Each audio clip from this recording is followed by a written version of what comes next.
कसं केलं पाहिजे म्हणतो? अरे स्वतःचा संसार तर सारेच करते, बरोबर आहे. पण संसार करता करता थोडा परिश्रम देवाला द्यावा लागतो. दिलाच पाहिजे तर.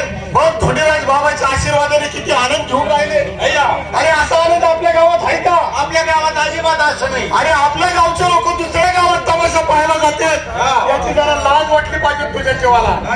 यावर्षी निर्णय घ्यायचा, या गावचा आदर्श घेऊन, की आपल्या गावच्या यात्रेला सुद्धा तमाशाचा कार्यक्रम आणला पाहिजे. लोक कलावंताला मान सन्मान दिला पाहिजे. त्याकरता चांदेकर तुला फोन लावला, कुठे बी असेल तू गावच्या यात्रेला आला पाहिजे. अरे तुला माहित नाही का? अरे मी पहिला मुंबईत पुण्याला होतो, आता सुसांग किती महागाई वाढली बरं. महागाईच्या भाडक्यामुळे आता मुंबईत पुन्हा परवडते का हातावरच्या माणसाला? त्याच्यामुळे मुंबईत पुन्हा सोडून दिली. म्हणलं आपल्याकडे 10-15 एकर गावाकडे जमीन आहे, तीच कसली पाहिजे. आणि त्याच्या सरकारने भरपूर सुविधा काढल्या शेतकऱ्यांसाठी. सरकार म्हणते झाडं लावा पाऊस पाडा, झाडं लावा पाऊस पाडा. पण झाडाला अनुदान सुद्धा सरकार द्यायला लागलं. म्हणून डोकं चालवलं, पुन्हा मुंबई सोडून दिली, गावाकडे आणून शेती करायला लागलो. हुशार भरला चांदेकर. महागाईमुळे तू खेडेगाव टाकलं, तुला वाटलं खेड्यातच टाकता येईल, आणि खेड्यातून तू शेती करायला लागला. माझ्या शेतकरी दादाच्या जीवन सारं जगच काय, पशु पक्षी सुद्धा अन्नाचा हाच खाते, फक्त शेतकऱ्याचे जीवन. म्हणून मी डोकं चालवलं. 2 एकर ऊस होता तो मोडा, तिथं 200 झाडं बसवले. 200 झाडं. ऊस कशाला मोडायचं? 5 लाख रुपये आले असते रोज. अरे ऊसाला काय अनुदान भेटतं का? अरे झाडाला अनुदान भेटतं म्हणून डोकं चालवलं. 1 वर्ष झालं तरी अनुदान भेटाना, 2 वर्ष झालं तरी अनुदान भेटाना. माल तर चांगला काही झालाय. अरे म्हणलं आपल्याला अनुदान काय भेटाना, म्हणून डोकं चालवलं. तलाठी ऑफिसात गेलो, तलाठी भाऊसाहेबाला घेतलं, सरकारला घेतलं, डायरेक्ट वावरात नेऊन झाडाचे फोटो काढून घेतले. आता अनुदान भेटणार आणि गावच्या यात्रेला सहकार्य लाभणार. 11,000 रुपयाची पावती करायला लागेल अनुदान भेटल्यावर. अरे काय याचं अनुदान भेटलंय? ते लय उलट झालं रे. जे झाडाचे फोटो काढले होते का, ते डायरेक्ट त्यांनी पोलीस स्टेशनला दिले. आले पोलीस. झाडं कोणते लावले?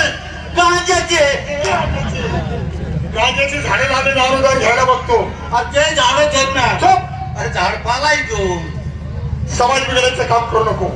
गावची यात्रा जवळ आली, बरोबर आहे. वेळ घालायचा नाही. नाही. यात्रा कमिटी सक्षम असल्याशिवाय आणि गावकऱ्याची साथ असल्याशिवाय बरोबर आहे, तमाशाचा कार्यक्रम गावात येऊच शकत नाही. त्यासाठी हुशार माणूस, कोण जुना माणूस मुबारक भाई बोरगावकर याला आवाज देतो. क्या बोलून? मुबारक भाई बोरगावकर. काय चांदेकर मंडळी, कसं काय चाललंय तुमचं? हे जत्रेचे नियोजन चालू. तमाशाचा कार्यक्रम नाही, बाहेर गावचे लोक आनंद घेते. आणि तमाशा ही महाराष्ट्राची जिवंत कला, तिला जपण्याचं काम आपणच केलं पाहिजे. परंतु तुम्ही म्हणता यात्रा कमिटी येते, पण तू माझ्या घरात भांडण चालल्यामुळं माझा काही कुठलाही यात्रेकडे. हो, जिथं संसार आला तिथं भांडण चालणारच. अरे असणारच की भांडण, पण एक क्षणापुरतं असावं, पुन्हा ते लागून असावं. परंतु आमच्यात तसं नाही. आणि आमच्यात घरात घुसलं राजकारण. बायको एका पक्षाची आहे, मी एका पक्षाची, त्यामुळं आमचं दोघांचं काही टिपानच बसत. घरात शिरलेलं आहे, नाराज व्हायचं नाही.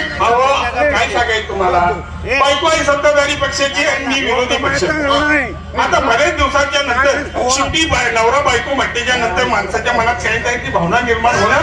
तुमची अर्धांगिनी. बरेच दिवसानंतर मलाही वाटलं की आपल्या बायको बरोबर 2 शब्द प्रेमानं बोलावे. अगदी बरोबर आहे. म्हणून साठी मी तिच्या बायकोच्या खोलीजवळ गेलो. परंतु आता बायको बरोबर बोलायचं म्हटल्यानंतर ती सत्ताधारी आहे, त्यामुळं राजकारणातून बोललं पाहिजे. अगदी बरोबर. तेव्हा म्हणलं, गेलो आणि दाराचा ठवठवला आणि तिनं आपण आवाज दिला.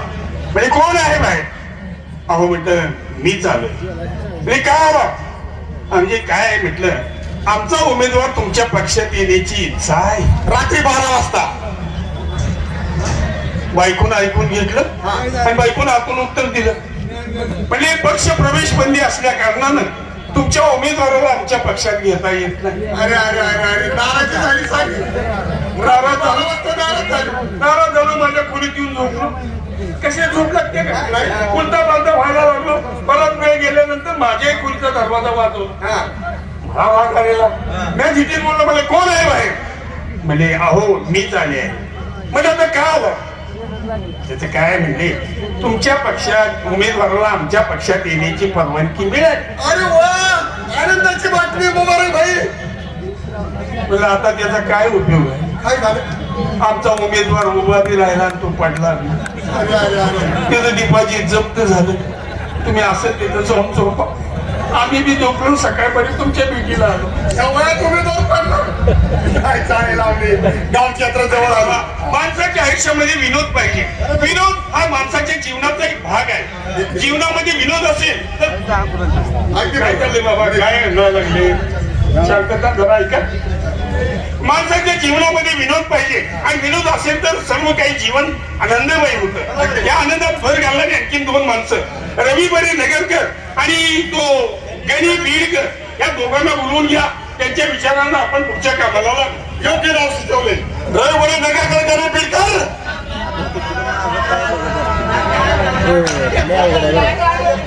तुम्ही पुढे येतोय. तू का मारलं?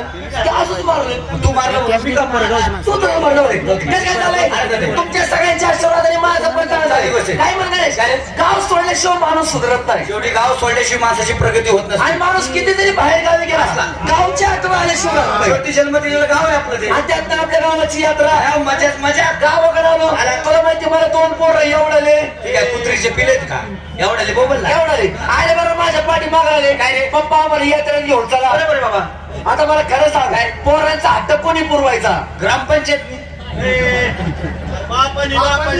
तू घरी नसतो ना म्हणून म्हणलं. आता मी घरी नाही म्हणलं, माझी बायका पोरं ग्रामपंचायत ताब्यात दिली. सगळ्यांना माहिती रवी आमचा मित्र कोणी कॅडबरी देतो कोणी बी. मग मस्त पैकी दोनाच्या दोन पोरांच्या पोटात हात धरलं. यात्रेत गेलो. यात्रा मस्त पैकी फिरलो. संध्याकाळी जेवण खावणं झालं. झोपल्यावर मला स्वप्न पडलं. बुवाला डायरेक्ट मला स्वर्गात घेऊन गेला. स्वर्गात घेऊन गेला डायरेक्ट स्वर्गात. बापरे. मग पाय गणेश ते स्वर्गच. पाची पकवान आलं नुसतं खायला होतं. मजा. कधी ना आलं पाण्यात, आलं तुझ्या खाण्यात. आम्ही वाचा वाचा खाल्लं. पहिलाच तिकडे रामभाऊ बशी नाचायला लागली. दरबारी नाचे सुंदरी. आता तुला माहिती मला पहिलं बसला तिथं जाऊन बसलो. तिथं बसल्यानंतर मला आली सांड असला. त्या आवड खायला त्यात आली तुला म्हणजे सांड असला नेमकं स्वर्गात जायचं कुठे करायचं. मग काय बुवाला म्हणलं, बुवा मला सांगायला जायचं. तुम्हाला किती ना आलं की जा म्हणलं वावर मोकळायचे तिकडं. कुणी म्हणलं असेल का. बुवा बशी गेलो. मग वावरात गेलो. सांड असला तो बसलो. गणेश पाणी कुठे गेलो. म्हणजे तू गडबडीत तसाच गेला. पाणी कुठे नेलं. परत बुवा बशी गेलो. बुवाला म्हणलं बुवा पाणी नाही. तो म्हणलं पाहतावर गवत गवत उठून तुझा कार्यक्रम करून घे. परत पाहतावर गेलो. पहिला धक्का मारला गवत सुटतं. दुसरा धक्का मारला गवत सुटतं. डोक्यात फिरलं. गावताला दोन्ही हाताने असा पिळा दिला.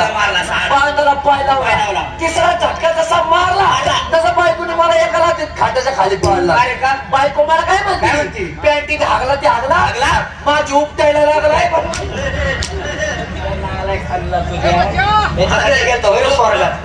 डोक्याची केस डोक्याची गवत म्हणून धरलं होते तिने. बरोबर काय वाटलं? मला काही नाही वाटलं.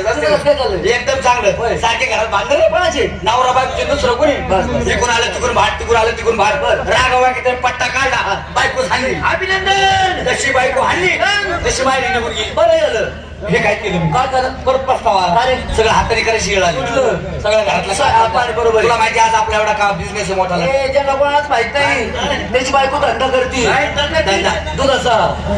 तुझे पैसे मी खातो. दुधाचा धंदा नाही तुमचा नाव घे ना. मग काय बायको निघून गेली. दूध काढायला पाहिजे माझ्या. दूध तर नाही नेलं. धंदा पण पडत. करायचं काय. घेतलं राघवा गेलो मशीन दार काढायला. मारलं कासवा पाणी. कासाला घालला मशीन लागला. तरच तुझी बायको धार काढायची. तुझा हातून माझा हात वळा. आता करायचं काय.